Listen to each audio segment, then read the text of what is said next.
ಎಲ್ಲರಿಗೂ ನಮಸ್ಕಾರ. ಪುಸ್ತಕದ ಮನೆಗೆ ಸ್ವಾಗತ. ಎಲ್ಲವನ್ನ ತಿಳ್ಕೊಂಡವರು ಅಂದರೆ ಎಲ್ಲ ವಿಷಯದಲ್ಲೂ ಕೂಡ ಪರಿಣಿತಿಯನ್ನು ಹೊಂದಿರುವಂಥವರನ್ನ ಸರ್ವಜ್ಞ ಅಂತ ಹೇಳಿ ಕರೀತಾರೆ. ಇವತ್ತು ನಾನು ನಿಮ್ಮೊಂದಿಗೆ ಸರ್ವಜ್ಞನ ಬಗ್ಗೆ ಒಂದಷ್ಟು ಮಾಹಿತಿಗಳನ್ನ ಹಂಚ್ಕೊಳ್ತಾ ಇದ್ದೇನೆ. ಯಾರೆಲ್ಲ ಮೊದಲನೇ ಬಾರಿಗೆ ನಮ್ಮ ಒಂದು ವಿಡಿಯೋವನ್ನು ನೋಡ್ತಾ ಇದ್ದೀರಾ, ನಮಗೆ ಸಬ್ಸ್ಕ್ರೈಬ್ ಮಾಡ್ಕೊಳ್ಳೋದ್ರ ಮೂಲಕ ಪ್ರೋತ್ಸಾಹಿಸಿ ಅಂತ ಹೇಳಿ ಕೇಳ್ಕೊಳ್ತೇನೆ. ಸರ್ವಜ್ಞ ಜನಿಸಿದ್ದು ಸುಮಾರು 16ನೇ ಶತಮಾನದಲ್ಲಿ ಅಂತ ಹೇಳಿ ಹೇಳಲಾಗತ್ತೆ. ಆತ ಜನಿಸಿದ್ದು ಇವತ್ತಿನ ಕರ್ನಾಟಕದ ಹಾವೇರಿ ಜಿಲ್ಲೆಯ ಹಿರೇಕೆರೂರು ತಾಲೂಕಿನ ಅಬಲೂರು ಎನ್ನುವಂತಹ ಒಂದು ಸಣ್ಣ ಗ್ರಾಮದಲ್ಲಿ.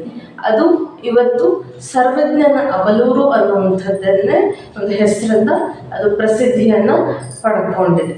ಆತನ ಹೆತ್ತ ತಾಯಿ ಕುಂಬಾರಮಾಳೆ ಮತ್ತು ಆತನನ್ನು ಸಾಕಿದಂತಹ ಸಾಕು ತಾಯಿ ಮಲ್ಲಕ್ಕ ಅಂತ ಹೇಳಿ ಹೇಳಲಾಗತ್ತೆ. ನಾಮಕರಣ ಮಾಡಿದಂತಹ ಒಂದು ಸಂದರ್ಭದಲ್ಲಿ ಆ ಮಗುವಿಗೆ ಇಟ್ಟಂತಹ ಹೆಸರು ಪುಷ್ಪದತ್ತ ಅನ್ನುವಂಥದ್ದು ನಮಗೆ ಇತಿಹಾಸ ತಿಳಿಸಿಕೊಡುತ್ತೆ. ಮದುವೆ ಆದ ನಂತರದಲ್ಲಿ ಎಷ್ಟೋ ವರ್ಷಗಳ ಕಾಲ ದಂಪತಿಗಳಿಗೆ ಮಕ್ಕಳಿರಲಿಲ್ಲ.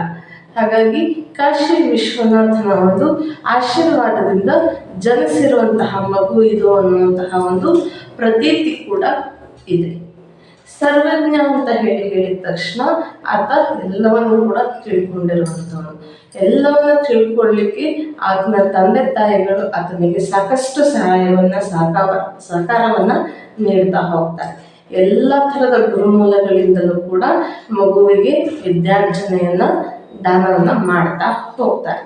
ಸರ್ವಜ್ಞ ಅಂತ ಹೇಳಿದ ತಕ್ಷಣ ನಮಗೆ ಮೊದಲನೇದಾಗಿ ನೆನಪಾಗುವಂಥದ್ದು ಆತನ ತ್ರಿಪದಿಗಳು ಅಂತ ಹೇಳಿದರೆ ಅದು 3 ಸಾಲುಗಳನ್ನು ಒಳಗೊಂಡಿರುವಂತಹ ಒಂದು ಚಿಕ್ಕದಾಗಿರುವಂತಹ ಒಂದು ಪದ್ಯ ಅಂತಾನೆ ಹೇಳ್ಬೋದು.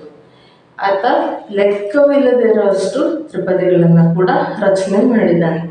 ಇವತ್ತಿನ ಕಾಲಕ್ಕೆ ತಜ್ಞರು ಹೇಳುವಂತಹ ಒಂದು ಪ್ರಕಾರ ನಾವು ನೋಡಿದರೆ ಒಟ್ಟು ಆತ ರಚಿಸಿರುವಂತಹ ತ್ರಿಪದಿಗಳು ನಮಗೆ ಒಟ್ಟು 7070 ತ್ರಿಪದಿಗಳು ನಮಗೆ ಇವತ್ತು ಲಭ್ಯ ಇದೆ ಅಂತ ಹೇಳಿ ತಜ್ಞರು ಒಂದು ಅಭಿಪ್ರಾಯವನ್ನು ಪಡ್ತಾರೆ. ಆತನ ತ್ರಿಪದಿಗಳು ಯಾವ ಥರ ಇತ್ತು ಅಂತ ಹೇಳಿ ನಾವು ನೋಡಿದರೆ ಆ ತ್ರಿಪದಿಗಳು ಮುಖ್ಯವಾಗಿ ಸಾಮಾಜಿಕ, ನೈತಿಕ ಮತ್ತು ಧಾರ್ಮಿಕವಾಗಿರುವಂತಹ ಒಂದು ಆಶಯಗಳನ್ನು ಒಳಗೊಂಡಿತ್ತು ಅಂತಲೂ ಕೂಡ ಹೇಳಲಾಗುತ್ತೆ. ಕೆಲವು ತ್ರಿಪದಿಗಳನ್ನು ಆತ ಒಂದು ಒಗಟುಗಳ ರೂಪದಲ್ಲಿ ಕೂಡ ರಚಿಸಿದ್ದಾನೆ ಅನ್ನುವಂಥದ್ದನ್ನು ಕೂಡ ತಜ್ಞರು ಒಂದು ಅಭಿಪ್ರಾಯವನ್ನು ಪಡ್ತಾರೆ.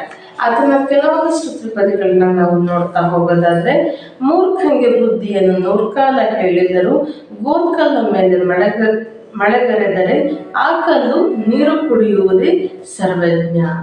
ಅಂದರೆ ನಮ್ಮ ಮಾತನ್ನ ಯಾರು ಕೇಳಲಿಕ್ಕೆ ತಯಾರಿರ್ತಾರೆ ಅಂಥವರಿಗೆ ಹೇಳಿದರೆ ಏನಾದರೂ ಸ್ವಲ್ಪನಾದರೂ ಪ್ರಯೋಜನ ಇದೆ. ಆದರೆ ಮೂರ್ಖರಿಗೆ, ನಮ್ಮ ಮಾತನ್ನು ಕೇಳದೇ ಇರೋರಿಗೆ ಯಾವ ಮಾತನ್ನು ನಾವು ಹೇಳಿದ್ರೂ ಅದು ಪ್ರಯೋಜನಕ್ಕೆ ಬರಲ್ಲ ಅನ್ನುವಂಥದ್ದು ಇಲ್ಲಿ ಸರ್ವಜ್ಞ ಈ ಒಂದು ವಚನದಲ್ಲಿ ತಿಳಿಸ್ಕೊಡ್ತಾರೆ.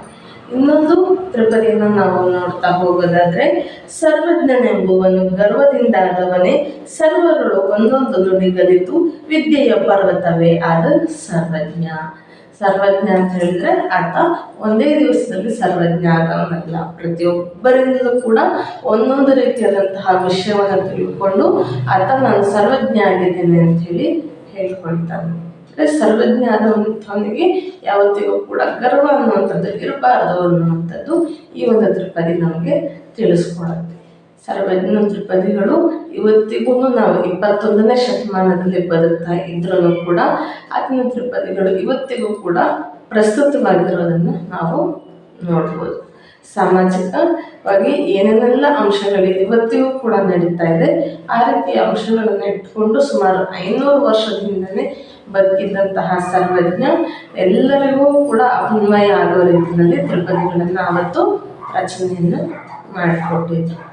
ಇದಿಷ್ಟು ಸರ್ವಜ್ಞನ ಕುರಿತಾಗಿ ಒಂದಿಷ್ಟು ಸಂಕ್ಷಿಪ್ತವಾಗಿರುವಂತಹ ಮಾಹಿತಿ.